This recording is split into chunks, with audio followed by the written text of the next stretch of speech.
அனைவருக்கும் வணக்கம். ஒழுக்கம் ஒழுக்கம்னு போய் ஐயாட்ட பேசணும்னு வைங்களேன், நேரம் தவறாமை தான் ஒழுக்கம்னு சொல்லிட்டு என்ன சொல்லுவாருன்னா, தலை சீவாது, பொட்டு வைக்காதது, யாரையும் சைட் அடிக்கிறது. அதாவது நீங்கள் சமூக ஒழுக்கத்தை கொண்டு வந்து இந்த ஒழுக்கத்தோடு சேர்த்துக்கூடாது. ஒழுக்கம்னா நேரம் தவறாமல் இருக்கிறது தான் வர ஐயா. அப்போ எப்படின்னா, ஆம், காலமும் கடவுளும் வேற இல்லைன்ற அளவுக்கு புரிஞ்சுக்கிட்டோம்னா, நம்ம நேரத்தை எப்படி ஃபாலோ பண்ணணும், நேரம் தான் ரொம்ப ஒழுக்கம்னு புரியும். மற்றபடி நீங்கள் சமூக ஒழுக்கத்தோடு பொருந்தீங்கன்னா என்னென்னலாம் கஷ்டப்படுவீங்க, இப்படி ஐயா சொல்கிற மாதிரிலாம் புரிஞ்சுக்கிட்டிங்கன்னா என்னென்னலாம் சந்தோஷமாக வாழலான்னு நான் என் புரிதலை உங்கள் கூட சொல்கிறேன். சமூக ஒழுக்கம் என்ன சொல்லுன்னா, நல்லா டிப்டாப் ட்ரெஸ் போட்டுக்கணும், வெளியே போவேன்னா சட்டை டவுசர் போட்டுக்கணும், நல்லா உள்ளுறுப்புலாம் வெளியே தெரியாமல் பார்த்துக்கணும், பாடக்கூடாது, ஆடக்கூடாது, இல்லை சரியாக சரக்கு அடிக்கக்கூடாது, சைட் அடிக்கக்கூடாது. இதை மாதிரி சமூக ஒழுக்கெல்லாம் நிறைய சொல்லுவாங்க. நீங்கள் இதெல்லாம் பண்ணாமல் ஒழுக்கமாக இருந்துக்கிட்டு காலையில் 10 மணிக்கு திறக்க வேண்டிய கடையை 11 மணிக்கு திறந்துக்கிட்டு, அதேமாதிரி ஒரு வேலைக்கு போனீங்கன்னா 7 மணிக்கெலாம் வர சொன்னாங்கன்னா 8:30 மணிக்கு போயிட்டு, வேறு என்ன, நீங்கள் ஒரு பொண்ணு கட்டிங்க, கல்யாணம் பண்ணிக்கிட்டிங்கன்னா அது கூட நேரத்துக்கு இல்லாமல் ஏதோ குருடான எண்ணமோ எனக்கும் பொண்ணை கொடுத்துட்டாங்கன்னு வாழ்கிறது, ஒரு பிள்ளையை பார்த்துட்டா குருட்டுத்தனமாக வளர்க்குறது, இப்படிலாம் பண்ணிவிட்டு நீங்கள் நல்லா மேக்கப் பண்ணி டிப்டாப் ட்ரெஸ் போட்டு நல்லா தலை சீவிட்டு போட்டுக்கிட்டு வச்சு பார்க்கவே உங்களை பார்த்தீங்கன்னா, அப்பா இவர் தான் ஒரு நல்ல மனுஷன். ஒரு நல்ல மனுஷனுக்கு அடையாளம் என்னன்னா இது மாதிரி மேக்கப் பண்ணிட்டு வெளியே வர்றது. இப்படி பார்த்துட்டிங்கன்னா சமூக ஒழுக்கத்தோடு பிறந்திருப்பீங்க. ஆனால் நீங்கள் நிம்மதியாக வாழ்வீங்களான்னா வாழ மாட்டீங்க. கேட்டால் என்ன சொல்லுவீங்கன்னா, எனக்கு காசு இல்லை, நான் கரெக்டாக தான் இருக்கேன், எனக்கு என் முன்னாடி சொன்னால் வச்சு கேட்க மாட்டேறா, இல்லை எனக்கு சோறு போட மாட்டேறா அப்படின்னுவீங்க, உன் பிள்ளை மதிக்க மாட்டேங்குதுன்னுவீங்க. இன்னும் என்னெல்லாம் உங்கள் உள்ளுறுப்பும் ஒன்று இருக்குல்ல, அதெல்லாம் பூர்த்தி ஆகலையும்பீங்க. ஆனால் உங்களை பார்க்க நல்லவன் தானே இவன், இல்லை நல்லவ தானே இவளுக்கு ஏன் இதெல்லாம் நடக்க மாட்டேங்குதுன்னு நிறைய பேர் ஆதங்கப்படுவாங்க. நான் அப்படிலாம் ஆதங்கப்பட்டிருக்கேன். எனக்கு வெளிப்பார்வைக்கு அவங்கள பார்க்க ரொம்ப நல்லவங்களாக இருக்கும், ஆனால் கஷ்டப்படுவாங்க. இவங்க ஏன்டா இப்படி கஷ்டப்படுறாங்கன்னு பார்த்தா ஒழுக்கம். ஐயா சொல்கிறபடி ஒழுக்கம் இருக்குல்ல, அதில் இருக்க மாட்டாங்க, அதனால கஷ்டப்படுவாங்க. நான் சொல்கிறதெல்லாம் கேட்டு நீங்கள் ஒழுக்கமாக ஆகிட்டிங்கன்னா நீங்கள் நல்லா உங்களுக்கு நன்றி சொல்கிற அளவுக்கு வாழ்க்கை ஆயிரும். அப்படியே சந்தோஷமாக இருக்கலாம். உங்களுக்கு எப்படின்னா, நேரம் தவறாமைய இல்லை காலத்தை இல்லை கடவுளை புரிஞ்சுக்கிட்டிங்கன்னாவே வாழ்க்கை ஆனந்தமாக இருக்குன்னு புரிஞ்சுக்கலாம். நீங்கள் இப்போ நீங்கள் உங்ககிட்ட சொல்லுனா என்ன கேட்பீங்கன்னா, அதிகபட்சம் காசு தான் முக்கியமாக கேட்பீங்க. இல்லைன்னா பொண்டாட்டி பிள்ளை சந்தோஷமாக இல்லை. இப்போ ஆரோக்கியம் பெரிய கேள்விக்குறி ஆயிடுச்சு, அதை பற்றி யாரும் கவலைப்படாமல் அலையிறாங்க. ஆனால் நமக்கு மனுஷனுக்கு முக்கியமாக என்ன வேணும்னா ஆரோக்கியம் தான் வேணும். அதுக்கப்புறம் தான் பணமே. ஏன்னா எனக்கு சாப்பிடணும், தூங்கணும், நல்லா இருக்கணுன்னாவே உடம்பு நான் சாப்பிட்ணுன்னா வயிறு வாய் நல்லா இருக்கணும், நான் படுத்து தூங்குனா தூக்கம் வரணும். அப்போ நான் இருக்கணும், நான் நல்லா இருக்கணும். அப்புறம் தான் எனக்கு சொத்து இருந்தாலுமே பொண்டாட்டி பிள்ளை இருந்தாலுமே எனக்கு எந்த மாதிரி சூழ்நிலை அமைஞ்சாலும் நான் அனுபவிக்க நான் வேணும். அப்போ உங்கள் உடம்பை ஒழுக்கமாக பார்த்துக்கிறதுக்கு தான் நான் இதை சொல்கிறேன். அதுக்கப்புறம் பணம் சம்பாதிக்கிறது இதெல்லாம் அப்படியே சேர்ந்துக்கும். அதுலேயே நீங்கள் உடம்பை ஒழுங்கமாக பார்த்துக்கணுன்னா காலையில் 5 மணிக்கு எந்திரிக்கணும், உங்களுக்கு தேவையான ஒரு எக்ஸசைஸை பண்ணணும், சாப்பிட்ணும், உங்களுக்கு என்னெல்லாம் தோணுதோ அதை செஞ்சுக்கணும். ஆனால் 5 மணிங்கிறது 5 மணிலே இருக்கணும். காலையில் 5 மணிக்குன்னா 5 மணிக்கு, என்றைக்கோ ஒரு நாள் எப்போயோ ஆகத்தான் செய்யும். அது மாதிரி ஒரு கடைக்கு போகிறீங்க, வேலை பண்ணுறீங்க அப்படின்னா ஓனர் லேட்டாக வந்தாலும் ஒன்றும் சொல்ல மாட்டாருன்னா கூட நீங்கள் கவலைப்படக்கூடாது. நீங்கள் 7 மணினா 7 மணிக்கு போயிடணும். ஏன்னா நீங்கள் நாளைக்கு ஒரு பெரிய நிறுவனம் வைக்க போகிறீங்கன்னா 6:45 அப்போ தான் உங்களுக்கு நிறுவனமே அப்போ தான் வைக்கிற சந்தர்ப்பம் வரும். நீங்கள் பெரிய ஆளாக எப்போ ஆவீங்கன்னா உங்கள் ஒழுக்கத்தை கடைப்பிடிச்சா, உங்கள் நேரத்தை கடைப்பிடிச்சா தான் பெரிய ஆள் ஆவீங்க. நிறைய நினைப்பாங்க வசதியாக இருக்கிறவங்களாம் தொல்லை இல்லாமல் இருக்காங்க, காசு நிறையா இருக்குல்ல அதனால் கஷ்டப்படாமல் இருப்பாங்கன்ட்டு. அப்படிலாம் இல்லை. வசதியை தக்க வச்சுக்கிறதுக்கே ஒரு ஒழுக்கம் தேவைப்படும். இப்போ கார் வச்சுருக்கோன்னா இன்சூரன்ஸை போட்டிருக்கணும், போகிற வழியில் நிற்காம இருக்க பெட்ரோல் போடணும், அது மாதிரி சர்வீஸ் கொடுத்து வாங்கியிருக்கணும். இதை ஃபாலோ பண்ணாமல் விட்டால் காரு ஒரு பக்கம் கிடக்கும். ஒன்று இன்சூரன்ஸ் இல்லாமையோ, இல்லை பெட்ரோல் இல்லாமையோ, இல்லை சர்வீஸ் பண்ணி ஒழுங்காக இல்லையுமையோ. அப்போ இந்த 3ஐயும் கடைப்பிடிக்கிற ஆளுக்கு தான் அந்த காரே இருக்கும். அந்த புரிதல் வேணும். ஒன்றும் இல்லாதவங்க கஷ்டப்படுறவங்க இவங்களுக்குன்னா கார் இருக்காங்க, இப்போ சொருன்னு போயிடுறாங்க, நல்லா மழை பெஞ்சாலும் வெயில் அடித்தாலும் உள்ளே உட்காந்துட்டு எனக்கானு போயிடுறாங்கன்னு. ஆனால் காருக்காக மட்டும் இல்லை, ஒரு சைக்கிளை வச்சுருக்கனாலும் தொடச்சி கிடிச்சு வச்சு மழை பெஞ்சா நிழல் மழை பெஞ்சா வெயில் அடிச்சிச்சுன்னா எங்கே ஓரமாக நிற்கணுமா, தொடச்சி எடுத்துகிட்டு போகணுமான் இருந்தீங்கன்னா உங்களுக்கு பெரிய சந்தர்ப்பம் அமையனே புரிய மாட்டேங்குது. எனக்கு எப்படின்னா, நான் செய்கிறதெல்லாம் எனக்கு இயற்கையாகவே அது மாதிரி ஒன்று இருக்கிறனால தான் எனக்கு ஐயா பிடிச்சிச்சு. ஐயா கூட எனக்கு ஒத்து போச்சு. நான் இன்னுமே திருந்தாமல் இருக்கேன். ஐயா இவ்வளோ புரிஞ்சுமே இன்னும் திருந்தாமல் மாறிக்கிட்டு இருக்கேன். நான் எவ்வளோ தூரம் பர்ஃபெக்டாக ஆகிட்டு இருக்கணும் அவ்வளோ தூரம் நான் நல்லா வாழ்வேன்னு மட்டும் புரியுது. இப்போ நான் எப்படி சொல்கிறேன்னா, எனக்கு ஆரோக்கியம்தான் பிரச்சனைன்னு நினச்சிட்டேன்னா 5 மணிக்கு எழுந்திரிச்சு எக்ஸசைஸ் பண்ணணும், பயிற்சி பண்ணணும், அதே மாதிரி ஆரோக்கியமான உணவு சாப்பிட்ணும். எத்தனை மணிக்கு சாப்பிட்ணும்? ஒரு 9 மணிக்குனா 9 மணிக்கு சாப்பிட்ணும், மதியானம் 12 மணிக்குனா 12 மணிக்கு, இப்படி என்ன உடம்ப ஒழுக்கத்தோடு புரிஞ்சிருக்கும். இயற்கையாகவே உடம்பு எப்படி இருக்குன்னா பயாலஜிக்கல் கிளாக்குன்னுவாங்க. உடம்புக்குள்ளே ஒரு இயற்கையாக ஒரு இது ஓடுது, ஒரு நேரம் ஓடுது. இத்தனை மணிக்கு இது இதெல்லாம் பண்ணேன். இப்போ இன்றைக்கி 8 மணிக்கு சாப்பிட்டு ஒரு 10 நாளைக்கு பழகினா 11 நாளைக்கு மறுபடியும் 8 மணிக்கு பசிக்கும். அப்போ உடம்பு ஒழுக்கமாக தான் இருக்குது. இங்கே இயற்கையும் ஒழுக்கமாக இருக்குது. அதே மாதிரி காலையில் 5 மணி 6 மணிக்கெலாம் பார்த்தீங்கன்னா நீங்கள் போயெல்லாம் தட்டி எழுப்பாமையே சூரியன் வந்துடுது, நீங்கள் தட்டி எழுப்பாமையே சேவல் கூவிடுது. இயற்கையோட பொருந்தி தான் கஷ்டப்படாமல் இங்கே இருக்கிறது எல்லாமே இயற்கையோட பொருந்தி இருக்குது. மனிதன் கஷ்டப்படுறதுக்கு காரணம் என்னென்னா இயற்கையோட பொருந்தலை.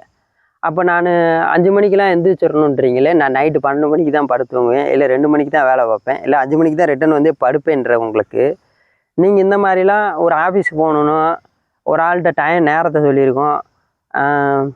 பொண்டாட்டி பிள்ளையிலே சாயங்காலம் 4 மணிக்கு வர்றேன் அப்படின்னா 4 மணிக்கு வரணும். வர முடியலன்னா 2 மணிக்காவது ஃபோன் பண்ணி 4 மணிக்கு வர முடியாது 5 மணி ஆகும்னு சொல்லணும்.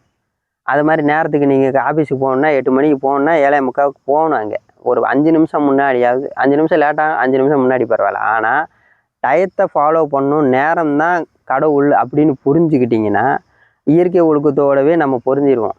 அதனால தான் ஐயா மேக்சிமம் எந்த விஷயத்தையுமே ரொம்ப சொல்ல மாட்டார். நீ நேரத்தை ஃபாலோ பண்ணுவீன்னா கடவுளோட பொருந்தின மாதிரி தான். கடவுளும் காலமும் வேற இல்லைன்னு. அப்போ எனக்கான ஒரு காலம் என்னன்னா 100 வயசு. நான் பிறந்ததுலேருந்து 100 வயசு வரைக்குள்ள தான் வாழ்வேன்னா, அப்போ நான் என்னென்னலாம் பண்ணிக்கணும், எப்படிலாம் வாழணுன்றதை என் உடம்பை பழக்கப்படுத்தி வச்சுருக்கணும். என் உடம்பு இயற்கையாகவே பழக்கமாக தான் இருக்குது. நான் தான் அதுக்கு முரண்பட்டு செய்கிறேன். நேரங்கட்ட நேரத்தில் எந்திரிச்சிட்டு, நேரங்கட்ட நேரத்தில் சாப்பிட்டுக்கிட்டு, நேரங்கட்ட நேரத்தில் தூங்கிக்கிட்டு, இது மட்டும் நேரங்கட்ட நேரம் இல்லை. நான் ஒரு ஆள்கிட்ட நேரத்தை சொல்கிறேன், இத்தனை மணிக்கு வர்றேன், இதை பண்ணுறேன், இப்படி இருக்கிறேன்னு சொன்னால் கூட அதையும் நேரங்கட்ட நேரத்தில் பண்ணோம்னா நமக்கு கல்யாணம் நல்லா சீக்கிரம் ஆகாது, குழந்தை சீக்கிரம் பிறக்காது, வசதி சீக்கிரம் ஆக முடியாது, நம்ம நினைக்கிற மாதிரி சூழ்நிலையெல்லாம் அமையாது. ஆனால் இதெல்லாம் அமையாத நீங்கள் என்ன பண்ணுவீங்கன்னா, என்னன்னே தெரியல, நான் எந்திரிக்கிறேன், சாப்பிட்றேன், நான் ஒழுக்காக தான் இருக்கேன், யாருன்னா சொன்னால் மதிக்கிறேன், வாங்க போங்கங்கிறேன், இல்லாட்டி எல்லோரும் போட்டு வச்சுக்கிறேன், பவுடர் எடுத்துகிட்டு நல்லா மேக்கப் பண்ணி ட்ரெஸ் எல்லாம் போட்டுக்கிட்டு எல்லார்ட்டையும் நல்லவனாக தான் காமிச்சிக்கிறீங்க. ஆனால் எனக்கு கல்யாணம் ஆகலை, இன்னும் நல்லவனாக தான் காமிச்சிக்கிறேன், எனக்கு தேவையான அளவுக்கு சொத்து கிடைக்கல. நீங்கள் என்ன நினைக்கிறீங்கன்னா, ஒழுக்கம்னா நல்லவனாக வெளியே காமிச்சிக்கிறதுன்னு நினைக்கிறீங்க. நீங்கள் அசிங்கமாகவே தெரியல, வெளியே சட்டி மட்டும் ஓட்டு கூட வெளியே நடந்து போய்க்கலாம். ஆனால் நீங்கள் நேரத்தை மதிக்கிறீங்கன்னா கடவுளும் நீங்களும் வேற இல்லைன்னு புரிஞ்சுக்கிற அளவுக்கு கடவுள் உங்களுக்கு உதவி பண்ணுவேன். ஒழுக்கமான ஆள் சட்டி மட்டும் போட்டு போக மாட்டாங்க. உங்கள் புரிதலுக்காக சொல்கிறேன். ஒழுக்கமாக இருக்கவன் எப்படி இருப்பேன், நேரத்தவே அந்த அளவுக்கு காலையில் யாரும் எழுப்பிடாமல் 5 மணிக்கு எந்திரிச்சு ஒரு வேலையை செய்கிறேன், எக்ஸசைஸ் பண்ணுறேன், பயிற்சி பண்ணுறேன், கரெக்டாக சொன்ன நேரத்துக்கு சொன்ன இடத்துக்கு போகிறான்னா அவன் சட்டி மட்டும் போட்டு தெருவில் போவானா? அப்படி இல்லை. அதுக்காக சொல்லலை, நான் உங்களுக்கு புரிதலுக்காக சொல்கிறேன். நிறைய நல்லா சாமியார் வேஷம் போட்டுட்டு சும்மா ஒரு 10,000 காசு கொடுக்குறேன்னு அப்புறம் தரேன், நாளைக்கு தரேன், நாளான்னைக்கு தரேன், அடுத்த வருஷம் தரேன், அடுத்த மாதம் தரேன்னு சொல்லலாம். கொடுக்க முடியாதுன்னு சொல்கிறதே நேர்மைதான்னு புரிய மாட்டேங்குது. அப்போது ஒழுக்கமானவர் எப்படி இருப்பார்னா வசதியாக தான் இருப்பார்.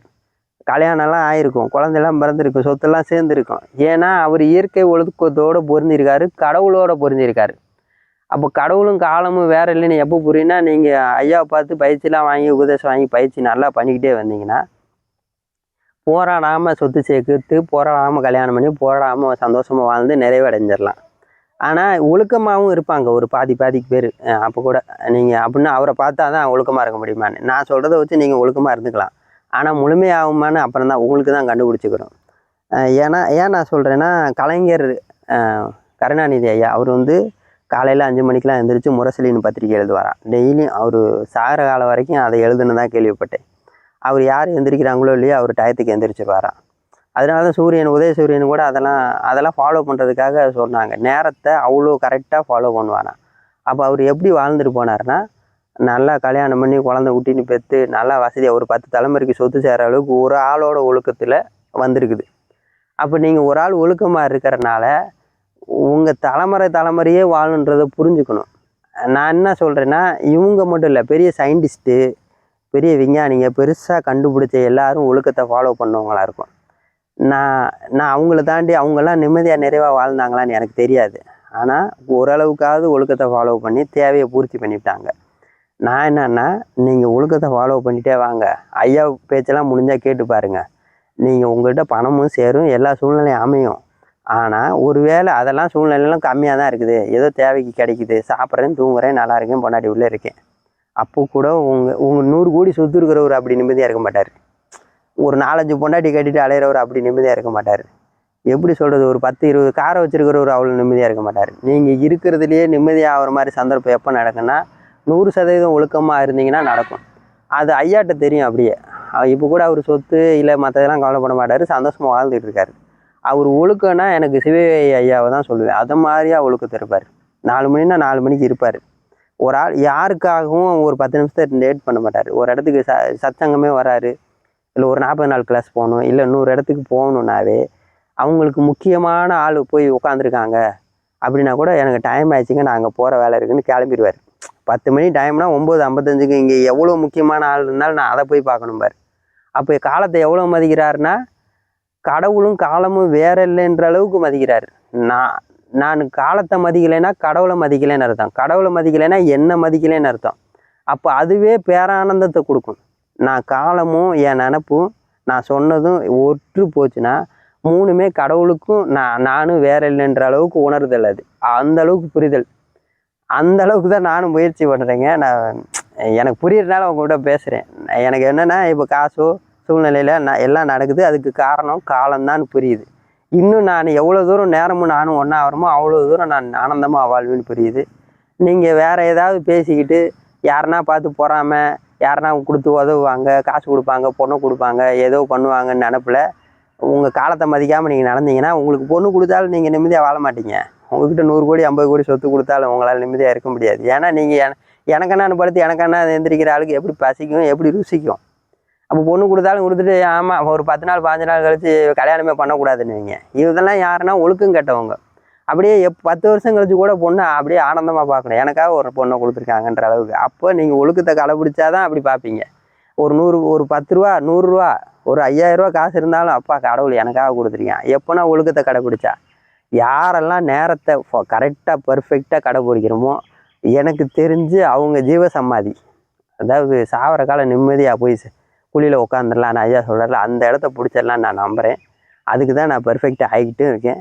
எனக்கு புரியுதோ உங்களோட சொல்கிறேன், நீங்களும் அப்படி ஆயிடுவீங்கன்ற நம்பிக்கையில் பாருங்கள். மனுஷன் வாழ்க்கை ரொம்ப சின்னது, சந்தோஷமாக இருக்க தான் வந்தோம். எதெல்லாம் பழகிருக்கோம், நம்ம சொல்லி கொடுத்தாலும் சொல்லி கொடுக்காட்டியுமே நம்ம வாழ்கிறோம், செத்து போயிடுவோம். மற்ற விலங்குக்கெல்லாம் சொல்லிக் கொடுக்க தேவையில்லை, நமக்கு சொல்லி கொடுத்து அறிவு வளர்ந்துருச்சு. அதனால ஒழுக்கத்தையும் இல்லை நேரம் தவறாமையும் சொல்லி கொடுக்குற மாதிரி ஆயிடுச்சு. நீங்கள் எவ்வளோ தூரம் பர்ஃபெக்டாக நேரத்தை ஃபாலோ பண்ணுறீங்களோ அவ்வளோ சந்தோஷமான மனிதர் ஆயிடுவீங்க. சந்தோஷமாக இருப்போம். ஒழுக்கமாக இருங்க, நேரத்தை கடைப்பிடிங்க. அது வந்து மட்டமானவங்க, ஏழையானவங்க அவங்கக்கிட்ட 11 மணிக்கு சொன்னோம் 10 மணிக்கு சொன்னோம், இல்லாட்டி உயர்வானவங்க அவங்கக்கிட்ட 10 மணிக்கு சொன்னால் 8 மணிக்கெலாம் போயிடணும், அப்படிலாம் இல்லை. நீங்கள் டயத்தை ஃபாலோ பண்ணுறீங்கன்னா யாருக்கும் ஒரே டயத்தை ஃபாலோ பண்ணுங்கள். கடவுள் நம்மளை தான் கடவுள் ஆசீர்வதிப்பார். கடவுள் ஆசீர்வாதத்தோடு வாழ்ந்துட்டு போகலாம். நன்றிங்க.